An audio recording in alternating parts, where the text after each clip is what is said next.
भगवान बुद्ध ने पूरी दुनिया को करुणा और सहिष्णुता के मार्ग के लिए प्रेरित किया। गौतम बुद्ध का कहना था कि हर पुरुष की 4 पत्नियां होनी चाहिए। इसके पीछे एक दिलचस्प कहानी है। एक आदमी की 4 पत्नियां थीं। समय बीतने पर वो व्यक्ति बीमार पड़ गया और उसे अपनी मौत करीब दिखने लगी। जीवन के अंत में वो बहुत अकेलापन महसूस करने लगा। उसने अपनी पहली पत्नी को बुलाया और उसे अपने साथ दूसरी दुनिया में चलने के लिए कहा। व्यक्ति ने कहा, मेरी प्यारी पत्नी, मैंने तुम्हें दिन रात प्यार किया, जीवन भर तुम्हारा ख्याल रखा। अब मैं मरने वाला हूँ, क्या तुम मेरे साथ वहां चलोगी जहां मैं अपनी मृत्यु के बाद जाऊं? उसे उम्मीद थी कि उसकी पहली पत्नी का जवाब हाँ ही होगा, लेकिन उसने जवाब दिया, मेरे प्यारे पति, मुझे पता है कि आप हमेशा मुझसे बहुत प्यार करते थे और अब आपका अंत करीब है। ऐसे में अब आपसे अलग होने का समय आ गया है। मैं आपके साथ नहीं जा सकती। इसके बाद बीमार पुरुष ने अपनी दूसरी पत्नी को बिस्तर के पास बुलाया और मौत के बाद के सफर पर साथ चलने की विनती की।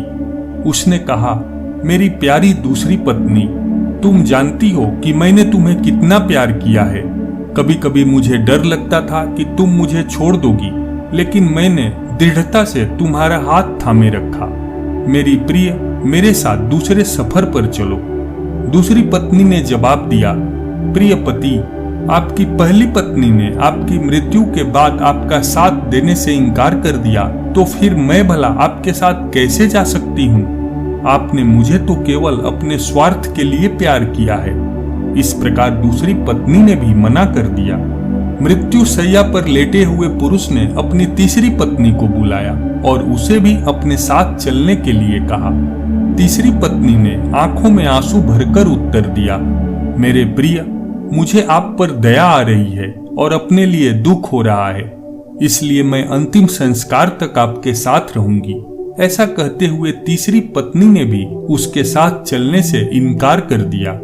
जब तीनों पत्नियों ने उसकी मृत्यु के बाद उसका अनुसरण करने से इनकार कर दिया, तब उसे याद आया कि उसकी एक और पत्नी है, उसकी चौथी पत्नी, जिसकी उसने ज्यादा परवाह ही नहीं की थी।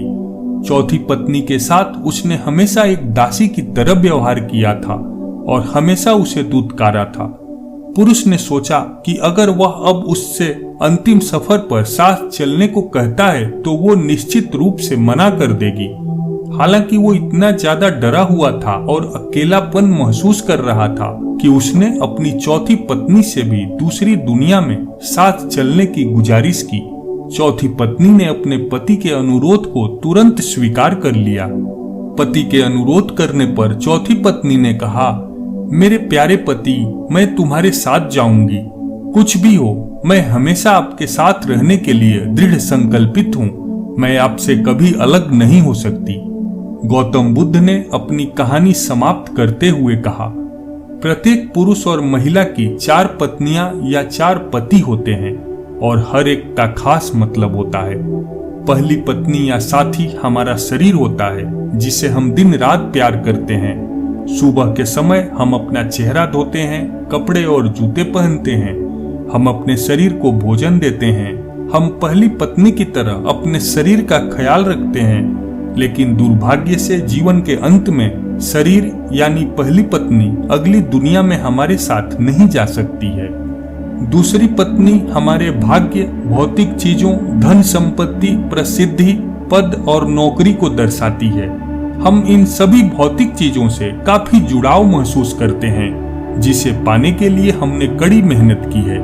हम इन चीजों को खोने से डरते हैं और बहुत कुछ पाने की इच्छा भी रखते हैं, लेकिन इनकी कोई सीमा नहीं है। जीवन के अंत में ये चीजें मृत्यु तक हमारा पीछा नहीं कर सकती। हमारे भाग्य ने जो इकट्ठा किया है, उसे हमें यहीं छोड़ना ही होगा। हम इस दुनिया में खाली हाथ आए हैं और मृत्यु के समय भी हमारे हाथ खाली होते हैं। हम अपनी मृत्यु के बाद अपना भाग्य पकड़कर नहीं रख सकते। जैसे दूसरी पत्नी ने अपने पति से कहा था, तुमने अपने अहंकार और स्वार्थ के लिए सिर्फ मुझे अपने साथ रखा और अब अलविदा कहने का समय आ गया है। बुद्ध कहते हैं कि तीसरी पत्नी का अर्थ यहाँ हमारे नाते रिश्तेदारों से है। यह हमारे माता पिता, भाई बहन, सभी रिश्तेदारों, दोस्तों और समाज की तरह हैं। वो आंखों में आंसू लिए हमारे साथ शमशान घाट तक ही आ सकते हैं। वो हमारे लिए दुखी और उदास रहते हैं, इसलिए हम अपने शरीर, भाग्य और समाज पर निर्भर नहीं रह सकते। हम अकेले आते हैं और अकेले ही इस दुनिया से जाते हैं। मृत्यु के बाद कोई हमारा साथ नहीं दे सकता। इसके बाद बुद्ध ने कहा, चौथी पत्नी हमारा मन या चेतना है। जब हम गहराई से यह पहचान जाते हैं कि हमारा मन क्रोध, लालच और असंतोष से भरा हुआ है, तो हम अपने जीवन को अच्छे नजरिए से देख पाते हैं। क्रोध, लोभ और असंतोष कर्म के नियम हैं।